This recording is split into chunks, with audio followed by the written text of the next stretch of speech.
Dengan pengajaran yang baik tersebut, pastilah ujungnya kita akan bisa melihat hasil yang baik juga. Tapi kebanyakan doktrin bukan dibangun di atas Bible, tapi oleh pengalaman pribadi dari kakak pembinanya. Welcome to Serasi, Sehati untuk Generasi. Kami The Passion Project, sebuah organisasi yang bekerja sama dengan gereja-gereja lokal dan sekolah-sekolah melalui kurikulum, training, dan workshop dalam menjembatani para pekerja generasi untuk membangun hubungan mereka dengan generasi yang lebih muda. Kalau bicara soal pelayanan ya, sebagaimana pelayanan umum di dewasa gitu, ukuran sebuah kesuksesan adalah dari quantity. Wah, jumlahnya banyak nih gitu ya kan. Berapa remajamu? 10 ya kan. Yang sana udah 1000. Nah, ini ukuran kesuksesan tuh selalu diletakkan pada jumlah gitu. Nah, bagaimana menurut kamu?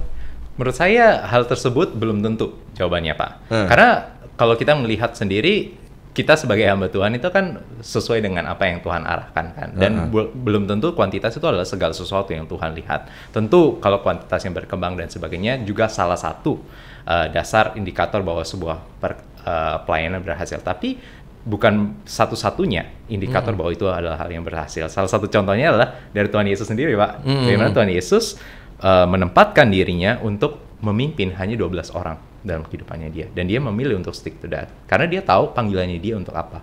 Dan dia tahu lewat 12 orang inilah dia memberikan lebih banyak dari waktunya untuk membangun mereka. Dan pada akhirnya kita bisa melihat sendiri 12 orang yang mengguncang dunia. Oke. Kalau nggak tentang melulu soal quantity, berarti kan kualitas. Yeah. Oke, kalau gitu suksesnya ini menurut kualitas tuh seperti apa gitu? Sebuah pelayanan remaja lah katakan. Yeah. Kalau kualitas sendiri, kita bicara secara kualitas bisa dilihat dari faktor-faktor. Salah satunya adalah bagaimana tentang perkembangan spiritual dari seorang jemaat tersebut. Apakah orang-orang yang dibina tersebut, indikator-indikator perkembangan rohaninya terlihat tidak dari waktu ke waktu. Kestabilan, kedewasaan emosi, kemudian kehidupan yang dibangun seturut dengan firman Tuhan, atau semakin melenceng nggak? Contoh, nggak mungkin semakin dibina justru semakin brutal ya, semakin liar, semakin liar. Ya. Gimana juga secara orang-orang yang dibina kita lihat dari cerminan kehidupannya, nggak mungkin di rumah juga semakin berontak terhadap orang tua gitu. Dan juga bagaimana tidak hanya secara kehidupan spiritual, tapi saya rasa bahwa panggilan Tuhan Yesus buat kita adalah membawa dampak. Jadi ketika seseorang tersebut bertumbuh dan menjadi berkembang, buah yang matang pasti akan memberikan dampak. Apakah orang tersebut sudah membawa dampak di orang sekitarnya dia? Nah, sebagai orang-orang yang dibina atau orang-orang yang dewasa secara rohani, tentu kita bisa lihat apa kehidupannya dia bisa berbuah ke orang-orang di sekitarnya dia atau tidak. Seperti itu, Pak. Itu salah satunya bisa dikatakan sukses lah gitu. Betul. Jadi kalau yang dulu ini mungkin yang paling valid adalah report dari orang tua masing-masing ya. Betul. Soalnya kan banyak kehidupan di rumah gitu kan. Yeah. Bukan di gereja yang cuma pertemuan ya 2 jam 3 jam lah paling lama gitu ya. Gimana Om, Tante? Dulu dia Gio nih suka diajak doa tuh males, tidur terus bawaannya ya kan. Sekarang malah ngajak doa ya kan. Itu mungkin salah satu ukuran, wah ini udah bertumbuh nih kayaknya gitu. Betul, Pak. Oke, udah berdampak nih bahkan gitu ya. Betul banget. Oke, terus apa lagi nih menurutmu? Secara penakaran atau secara indikator untuk dari orang tersebut dewasa, saya rasa dari 2 hal tersebut, Pak. Cuma kalau kita bicara secara sistem atau kepemimpinan dari sebuah pelayanan yang berhasil, menurut saya ada 4 dasar atau fondasi yang kayak bagaimana kita bisa membangun sebuah pelayanan yang baik gitu ya, Pak ya. Yang pertama adalah dari doktrinnya. Jadi doktrin adalah sebagai fondasi dalam kita membangun sebuah pelayanan ya. Tanpa doktrin yang benar, maka nggak mungkin akan ada hasil buah yang benar juga, Pak. Jadi bagaimana kita bisa melihat doktrin itu tersebut harus bisa dibangun di atas dasar firman Tuhan yang teguh. Jadi kalau dengan pengajaran yang baik tersebut, pastilah ujungnya kita akan bisa melihat hasil yang baik juga. Tapi kebanyakan doktrin bukan dibangun di atas Bible, tapi oleh pengalaman pribadi dari kakak pembinanya.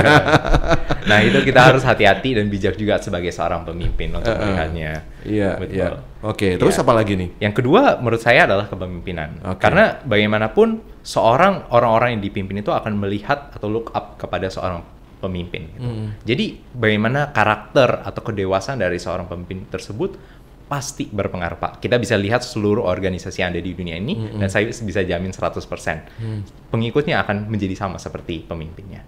Jadi seorang pemimpin itu memainkan peran yang sangat-sangat krusial dalam kehidupan orang-orang yang dipimpin. Jadi kayak semacam menjadi icon gitu kalau gitu.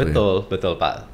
Secara tidak langsung ya. Termasuk murid-murid Tuhan Yesus juga mencontoh Yesus. Nah, sebagai seorang pemimpin inilah yang kita harus bangun kehidupan kita juga. Bagaimana kita menjaga kehidupan kita turut dengan apa yang Tuhan inginkan dalam kehidupan kita, Pak. Bukan bagi image kita sendiri ya, bukan bagi our glory, tapi bagaimana kita bisa mengarahkan orang-orang yang kita pimpin untuk mencontoh Yesus.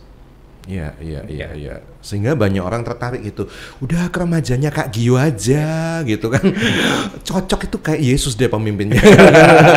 Tapi by the way Yesus kan gondrong. Iya. Kok nggak gondrong? Lebih cocok di sini Wiki deh jadi Yesus. Jadi pemimpin.